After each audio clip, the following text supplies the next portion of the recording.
Alright, so of course you can see the title to the video. Is Manny Pacquiao a cherry pick for Floyd Mayweather? Now you're probably asking, why would I ask such a question? How could I possibly ask the question, is Pacquiao a cherry pick for Floyd? Well, the reason I ask this question is basically I'm going off the same criteria for which some of Mayweather's previous opponents have been deemed to be a cherry pick. So I'm just wondering if those guys were a cherry pick in the end. You know, if Floyd fights and beats Pacquiao, does Pacquiao also become a cherry pick? I mean, this is a serious question because I'm just going based on the previous criteria for which Floyd Mayweather's detractors have deemed many of his opponents to have been cherry picks. So I think this is a valid question. Is Manny Pacquiao a cherry-picked opponent for Floyd Money Mayweather? Well, let's just take a look at the facts. Manny Pacquiao, of course, is 36 years old. Now, I know it doesn't always seem like this because every time he goes in front of the media, he's always giggling and he's acting very naive, like some kind of child, like some kind of silly child. And of course, as a result of this, a lot of the general public treats this man like a child. This man is 36 years old and in fact a politician in the Philippines. And we all know what politicians can be like. But of course, the man is 36 years old. Now, if we just take a brief glance at some of Mayweather's previous opponents,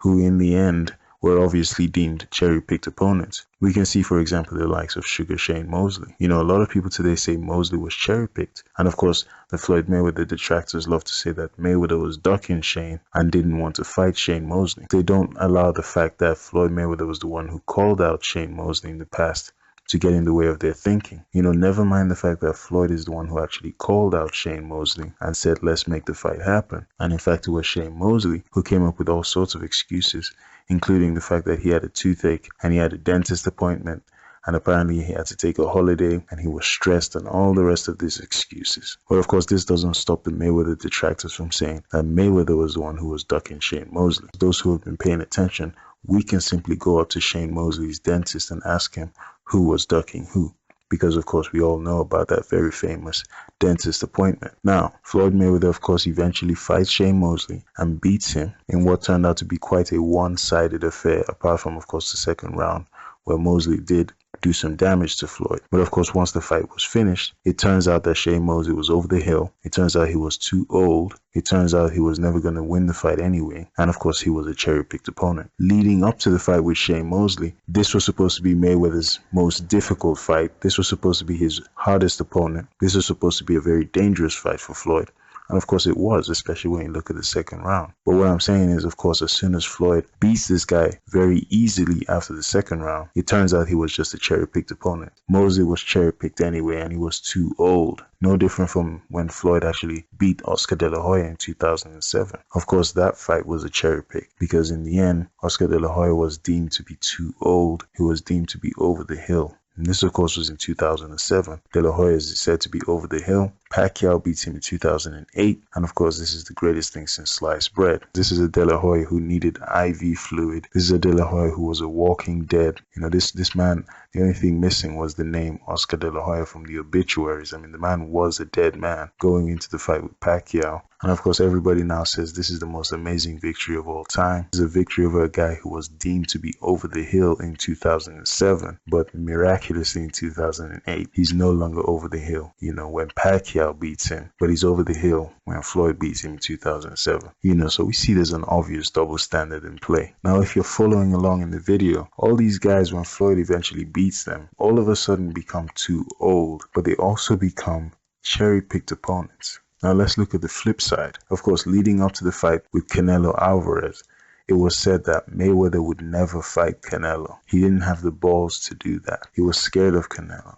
He would never get in the ring with a guy as big, as strong, and as hungry as Canelo Alvarez. As it became clear that the fight had actually been made, a lot of people were actually picking Canelo to be the one to beat Floyd and give him his first defeat. If you go back to that time period, you'll see this is exactly the case. Many people were picking Canelo to beat Floyd. Floyd makes it look easy, beats this guy, probably doesn't even win a single round. Floyd schools this boy, and all of a sudden he's too young. He's inexperienced. So we see that Floyd can never win. He never gets a fair shake. If he beats somebody who is around the same age as he is, he's over the hill. He's too old. That was a cherry-picked opponent. If he beats somebody who is way younger than he is, even if this person is bigger than him, stronger than him, came into the ring 15 to 20 pounds bigger than this guy, when Floyd beats somebody like him, he's too young, he's inexperienced, and therefore he's a cherry-picked opponent. Whereas Pacquiao can fight Chris Algieri, and they will convince you that this wasn't a cherry pick. They will convince you that Chris Algieri was a challenge for Manny Pacquiao. Can you believe the double standards? They will actually try and convince you that Chris Algieri could match Pacquiao in the ring. This is a guy who has 8 KOs, more green than the Incredible Hulk, no experience. His corner team is a joke. He's a so-called nutritionist who couldn't make weight, but of course the Pacquiao diehard idiots will try and convince you that Chris Algieri somehow wasn't a cherry pick for Pacquiao. But of course the likes of Canelo Alvarez, Oscar De La Hoya, and Shane Mosley remain a cherry pick for Floyd. So this is what I mean by double standards. Keep in mind, Pacquiao also fights Mosley after Floyd fights him. But of course, when Pacquiao beats Mosley, this is the greatest win that we've ever seen. This is one of the most amazing victories of all time. Never mind the fact that Shane Mosley was over the hill when Floyd beats him. But when Pacquiao beats him, this is the greatest thing we've ever seen.